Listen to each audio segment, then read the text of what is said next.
So, a few words on our theme tonight, which is of course a pro-life theme. And I'm going to come at it from the angle of education, being the Vicar Episcopal for education in our diocese. So, education, as we know, is about learning things that we don't know, but it's also about learning the reasons for things that we do know. And that's also an important aspect of education. In one of his very famous works, Plato, the great philosopher, imagines this conversation between his own mentor, Socrates, and a slave boy, an uneducated slave boy. Through a series of carefully formulated questions, Socrates manages to show that the slave boy, despite being uneducated, already understands the basic truths of geometry. He already knows the answers implicitly. All he needs is for someone to ask him the right questions. That's how geometry works, Plato says. It's not a matter of knowing the right answer. You know that already. It's a matter of asking the right questions, questions that tease out how and why we already know what we know. Now, it turns out that that's not quite how geometry works, but it kind of is how morality works. I believe that our young people, especially our young children, already know that it's wrong to kill an innocent baby in the womb. And in that sense, they don't need to know the right answer. None of us need to know the right answer. We already know that in our conscience. But what we do need is to be asked the right questions. That's what our young children and young people need as well. Questions that tease out the reasons for the answer. Questions like, what is a human person? When does human life begin? What is the value of human life? Questions like these, posed by a competent, by a trustworthy guide, can help our young people understand why they know what they know. They can provide not just the answers, but crucially the reasons for the answers.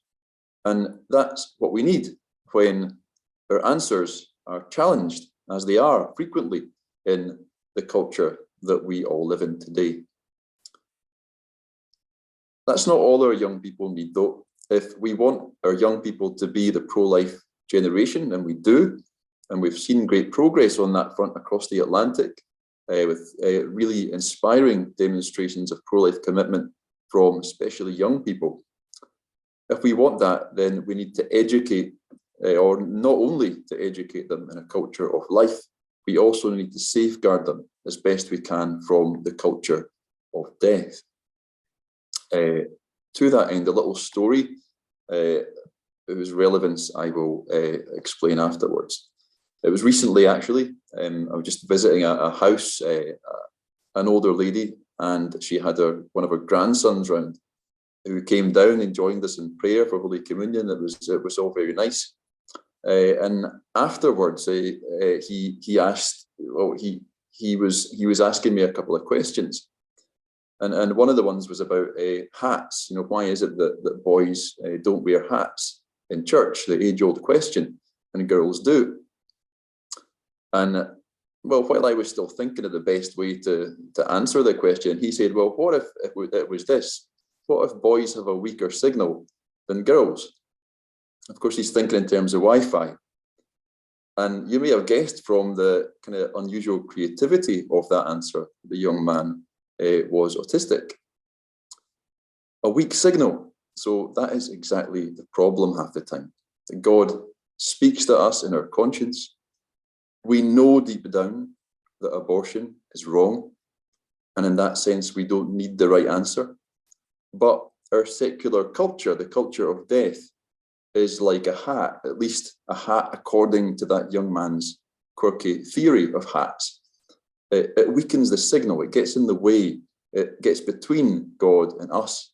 It stops us receiving what God is transmitting, and it interferes with what God is trying to say to us. And that's how our young people and our children can gradually get drawn away from the simplicity of the truth as it resonates within our conscience. So that's it. Let me just sum up the things that I've said. Two tasks, I think, two tasks that I've mentioned and identified.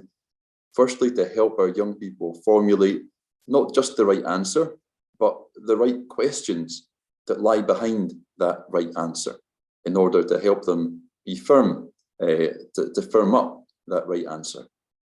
And secondly, to shield our young people and our young children from those elements of our culture that block or muffle the voice of God and cut us off from the simplicity of God's truth as it manifests itself to us in our conscience.